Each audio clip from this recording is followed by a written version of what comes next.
What makes Memphis's pass game unique, and what do you think is your greatest challenge this week?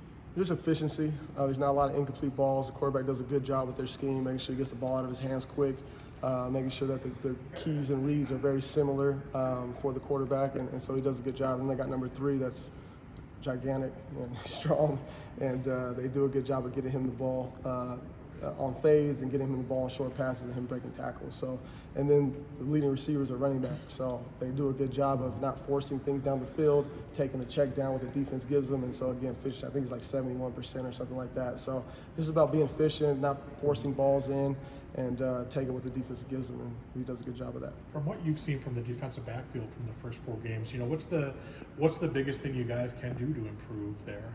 It's always going to be fundamentals and technique. I think when everything goes wrong, or when things go wrong, it's going to be those things. It's eyes, fundamental, technique. And we got to continue to grow and make those things more consistent. There's plays where they're out there and they look great, and then there's plays where you get your eyes up and that means your body raises and then you can't get out your break fast enough and then catch a ball. So those are the things that we continue to harp on and make sure our guys are more consistent and find different ways to challenge them each and every day in practice, and make sure to find different ways to get it corrected each and every day. And so we're going to work tirelessly to get these guys the success they deserve, and they work their butts off.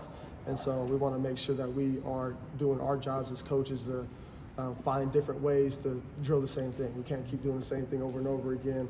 We got to make sure that, for example, if we're going to have low body level, like what are different drills that we can do?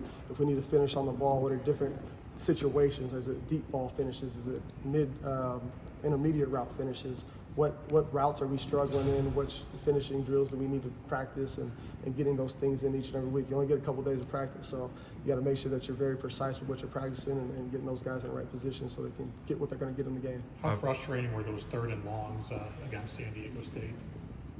We won the game. Obviously, it sucks when you got to go out there and play another set of downs, but at the end of the day, we're trying to win a game, and the guys did enough to do that, and so want them to celebrate. It's not easy. We've lost a couple, so for them to be able to celebrate a win after a lot of hard work, those are the things that I want them to be able to focus on, and it's easier to learn with a win. So it's easier to get those guys to be able to lock in and be hard on them the next day and make sure that they understand what happened, why it happened, and how do we get it fixed. Obviously, against Memphis, when they complete a bunch of passes, you're going to have to make a ton of tackles. Against San Diego State, was that more just leverage stuff, or just not, kind of having a guy in your arm and just not getting it? And then how do you rep that in? How do you change things in practice, like you were talking about? Yeah, so both leverage and eyes. Starts with eyes, getting your body down. Again, same thing as coverage. If you get your eyes where they need to be, then your body's going to drop. And if you get your eyes to the near hip, then you're going to be able to tackle through the thighs. And if you're tackling up high, that quarterback is big and strong, and he's not easy to bring down. So if you're up high, he's just going to shrug you off. And so making sure that we drill different situations. We drill speed and space every day this week to make sure we do keep those angles, so when they square up, we square up. We've trained on bodies this week to make sure when we do feel that, get through the motors and not up high on the shoulders. We've drilled making sure that their hands are in the right place, making sure that they're early on their punch time and they're not late where they don't have enough power to knock those guys back and get their hips through. With the corners especially, we practice after the punch timing, running your feet, because we're punch timing, but then our feet are dying. So there's a lot of different things that we can practice. There's different things we've emphasized.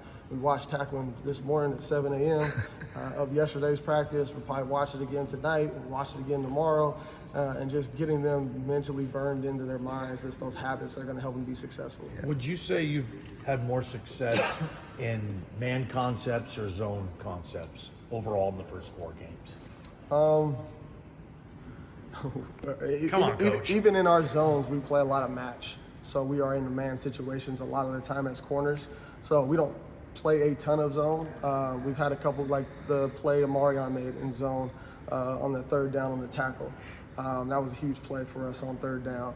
JC got a PBU on 3rd down and long on the tight end. That was a man situation. So we got to do better at all of them. We got to be more consistent at all of them, so we keep points off the board. And at the end of the day, we just got to keep growing and getting better. So we're going to call the game whatever we think is going to help us win, and we got to be able to execute the techniques, whether it be zone or man. And so we just got to keep improving.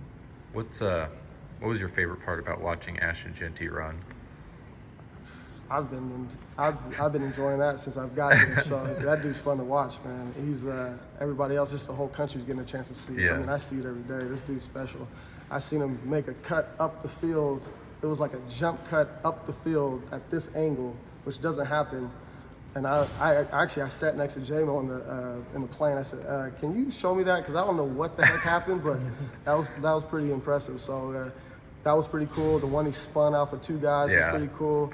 I watch more of the offense now because I'm the special teams, so I got to get ready for a punt or a field goal or something. So my eyes are there a lot more. So yeah, that dude's pretty special. So it's fun to watch him. And again, we get that treat every day. It's not like he turns it off in practice. That dude gets after it, and it makes us feel a little bit better about that spring game we had. Thank you.